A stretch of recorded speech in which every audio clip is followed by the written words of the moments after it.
All right.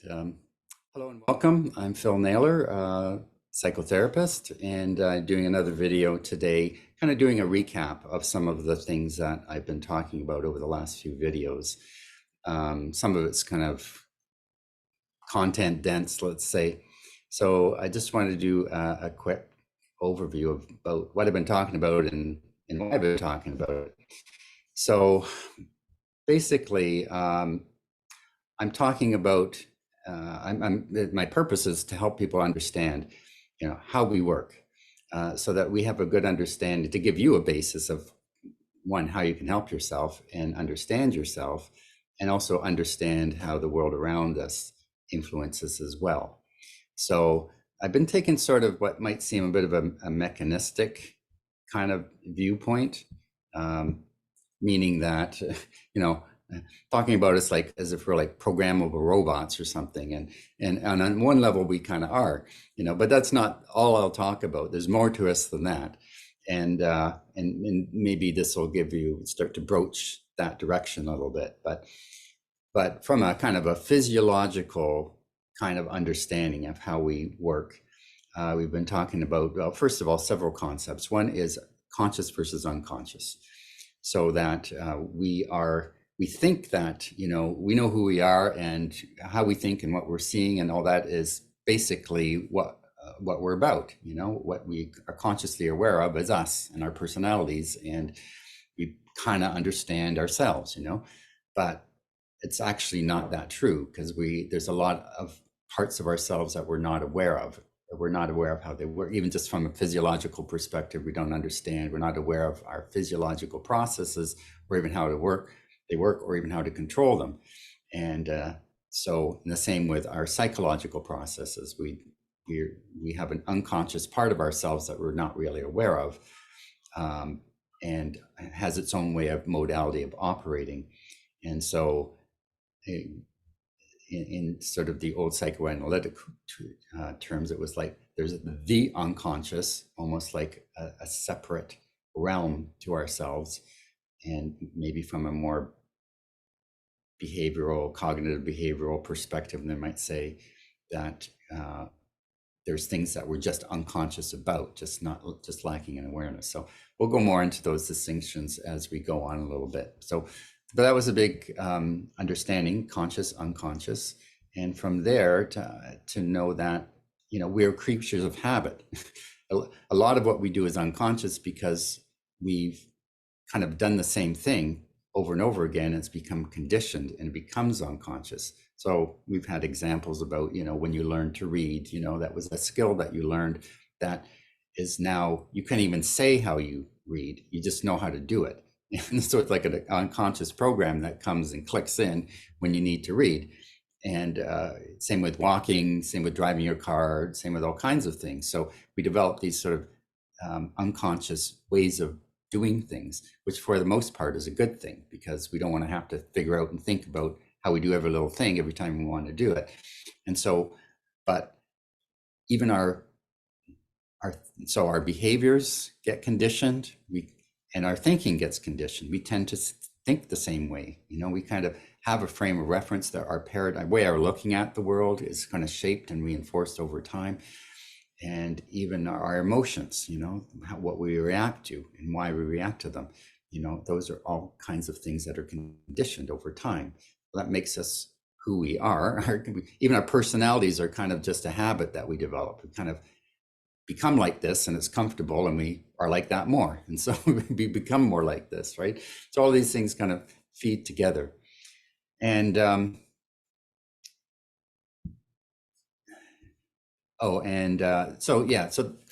so those become a part of our unconscious way through that repetition. That's through conditioning.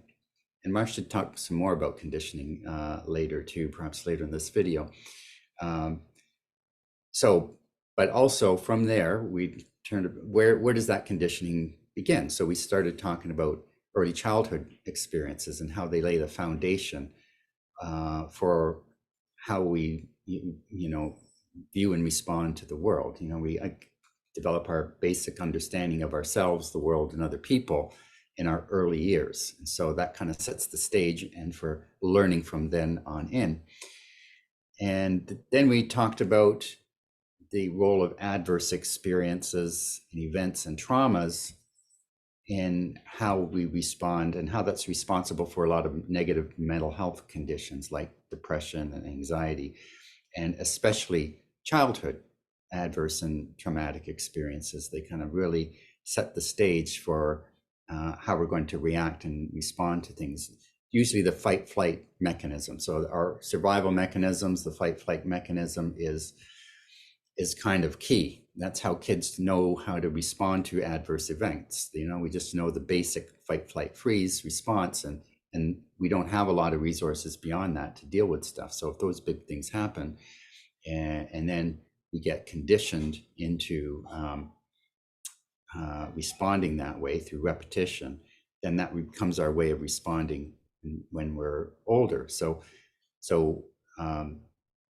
because of our ability to have imagination and project scenarios into the future and remember things from the past and put all that together, we have a way of creating anxiety and depression by repeatedly activating that fight flight system until it becomes conditioned into our nervous system as an anxiety issue, and or a way of looking at the world and a way of thinking about it that creates a depressive condition. Okay, so a lot of our kind of negative mental health, and right now we're talking about the negative things. Of course, converse is true too. The positive things that happen to us shape our reality and how we respond to the world as well. But from the point of view, the things that cause problems for us, we're talking about the negative things, and they can be overwhelming. They can be really sort of define who we are.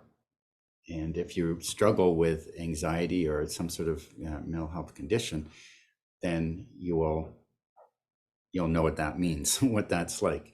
So it becomes a big difficulty for us, and we need to know how to get out of those things. And just to check in around that, how adverse experiences shape us, any kind of movie that you watch that's about mental health, about somebody that had some weird behavior, or they struggle with something, and then they go back into their background, and they expose these things that happened, or some sort of trauma or whatever. So there's things like Good Will Hunting, and even Batman. Batman, he became how he was because he saw his parents murdered, right? So that kind of shows, how did that affect his character, and why did he become Batman? Because it was, those experiences that he had in those early childhood times. But the point of it all, it is, how do we get out of this? Some ways are in a mechanical way too. When we start to work with, if you have an anxiety problem, you want to recognize that anxiety has been conditioned into physiologically. So you need to sort of take action to kind of, calm that nervous system on a regular basis, condition it out on a physiological basis. We also have to take charge of how our minds work and how our minds are oriented towards the negative, and to keep pulling out these what if ideas that then create that anxiety. So we kind of have to work with both of those things. So the physiological part is kind of mechanical. The psychological part, though, involves being consciously aware of how we think. And so this is sort of a key to where we go from here with this, is that one of the goals of Carl Jung, a famous psychoanalyst, once said that the goal of therapy is to make what's unconscious conscious. In other words, we need to start to become aware of these things. These things that I've been talking about are things that are important for you to be aware of what's going on with you. So when we're trying to change our thinking, we have to be aware of how we're thinking, what we're thinking about, right? What's our mind doing? Yeah. So when I'm anxious, what am I thinking about? What's my mind doing? And this would be a kind of cognitive behavioral kind of point of view. And then you have to say, well, maybe I need to shift that way of thinking. I need to think different kinds of thoughts. Maybe I have to challenge some of my underlying assumptions and paradigms about, how I'm looking at the world. And so you can only do that through a consciousness. Now that's kind of up a weird idea, because you have to look at your thoughts, and which means there's a part of you that thinks, and there's a part of you that looks at it, is aware of that. And so what is that? That's sort of who is the me then? And so there are, Eckhart Tolle, and the whole paradigm around mindfulness talks a lot about this. Mindfulness is being self-aware of what's going on in your mind. That means that you have to objectively look at the thoughts and feelings that you're experiencing. That means you have to stand back from them and kind of be detached in order to see those things. It means they have kind of a life of their own. That means that most of us, what we think we are our thoughts and feelings, right? So when we look at that, we're taking an observational view of our personalities and who we are. So all of a sudden, oh, there's my personality, and there's this thing that's observing the personality and making other sorts of decisions. So some people say the part that's looking at you is your awareness. It is simply aware, the thing that it's your consciousness. Okay. And so think of consciousness and awareness as sort of the same things. To change our thinking, we have to step back and be aware of our thinking patterns. And then we have to take steps to change those, right? We have to think about, how can I look at something in a different way? Oh, I don't have to look at it that way. I can look at it this other way, So, I mean, there's this meme that I saw one time, and it's just two boxes and the same guy in one picture, and the same word above it. And in one picture, it says, he's got his hands in his face, and the caption above says, "Nobody cares," Oh, nobody cares. And the other box is guys going like this, and it says, "Nobody cares," right? So it's the same idea. Nobody cares, but how do you look at that same idea? So you can look at it as, oh my God, like I'm so excluded, and nobody, I'm meaningless. I mean nothing. The other thing, I can do what I want because who cares anyway, right? There's even more than that. So that's our cognitive, way of looking at things. We can shift things, our viewpoint of things, to make things different. And so the other part of this self-awareness thing is that we're not isolated in the world. There are forces that influence us, that shape us. So we're not just, we just aren't completely shaped by our own ideas. But we need to understand that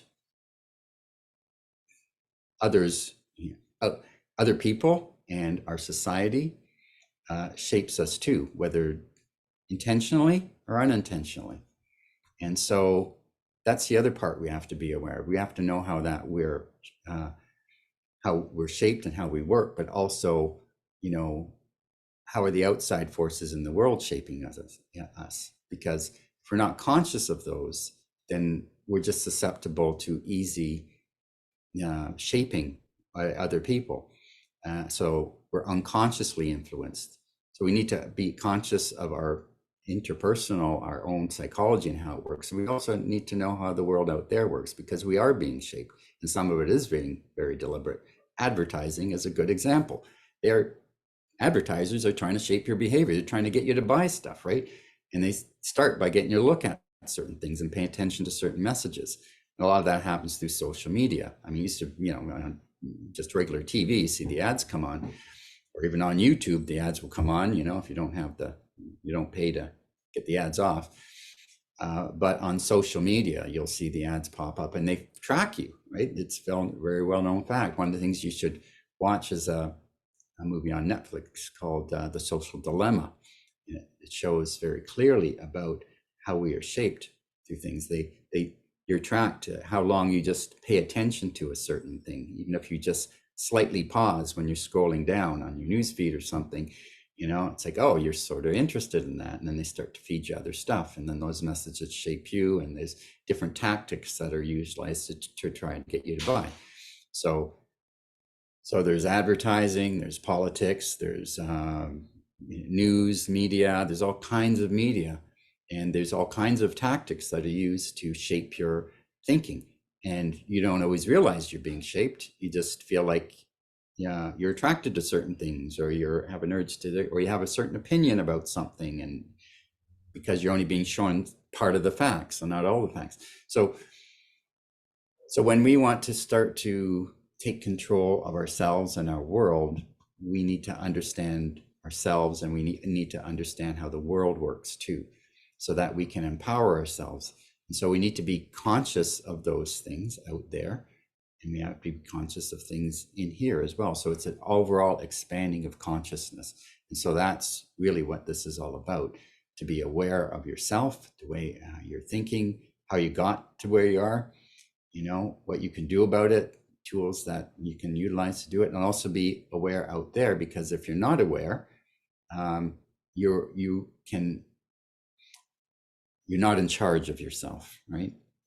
We can be, and as a matter of fact, some people are just completely overwhelmed by and shaped by what's going on. They don't have their sense of agency, and so they're easily influenced. And that can be anywhere from just your family to your friends, social circles, your culture, you know, where you work, the institutions, the culture of the country, you know, all kinds of things. So this is really just to understand that we need to get empowered. And that's an important idea for when we're moving forward in terms of, you know, how do we want to impact the world, let alone how are we impacted? How do we want to impact the world too, if we want to impact it, hopefully in a positive way, right? So that's where we are at this point. So these I've sort of touched on some themes that we'll be jumping off to in other directions as we go forward from here. But we'll probably do a little bit more about some of this before we leave it. But I just wanted to give you an overview about where we're at and what we're shooting for. And from here, we can become very expansive about learning other aspects about ourselves beyond the kind of mechanical robot programming things, right? There's other aspects of ourselves that help guide how we're going to shape ourselves in the world. Okay, so hope that's helpful. So I'll see you in the next video. Thanks.